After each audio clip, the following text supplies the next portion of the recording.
දැන් අපිට දැන් කියනවා කුෂිකර්ම ඇමතුමා මොකද්ද? විනාඩි 5ට වඳුරු ටික අල්ලන්න ඕනලු, මොනරු ටික අල්ලන්න ඕනලු, විනාඩි 5ට ගණන් කරලා කියන්න ඕනලු. විනාඩි 5ට ගණන් කරන්න පුළුවන්ද? අර රාවණ ඇල්ලේ ඇල්ල පල්ලෙහා ඉන්නවා වඳුරු 5000ක් විතර.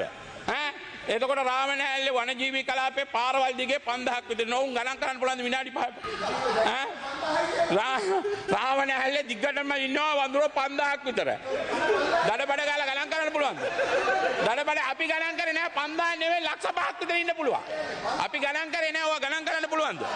මේ නිකන් මේ ඔය කතා කියන්න එපා අප්පා.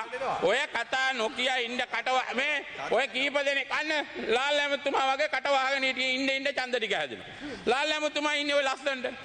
කොහෙවත් යන්නේ වචනයක් ගන්න අපි දන්නවා. අපි ලාල් ඇමතුමා ගැනත් දන්නවා. මොකද මං හිටියේ D10 D16 හිටියේ D10. අපි කවදාවත් කියලා නැහැනේ. අපි ආණ්ඩුවේදීවත් කිව්වද?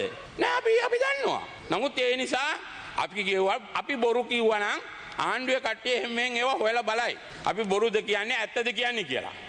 ඒ නිසා මේවා කියනකොට කට්ටියට රිදෙන්න පුළුවන්. ඒ නිසා විනාඩි 5ට නම් වඳුරු අල්ලන්නත් වෙන්නේ නැහැ, අලි අල්ලන්නත් වෙන්නේ නැහැ, මොනුන්වත් අල්ලන්න. ඔය අපේ ඉන්න නිලධාරි විනාඩි 5ට ඕක කරයි ලස්සනට. එක වසමකට ඉන්නවා නිලධාරි 6 දෙනෙක්. Honorable Chamara Sanpat, you're exhausting your time. Can you please wind up? ඒක නිසා විනාඩි 5ට ඕක කරගන්න බෑ. ඒක හොඳටම බලලා කරගන්න පුළුවන් නම් ඔය ලාල් ඇමතුමා හරි මැදිහත් වෙලා ඕක කරන්න හරියට. විනාඩි 5ට කරන්න ගිහිල්ලා ඕක වගේ ඒවා කරන්න බෑ.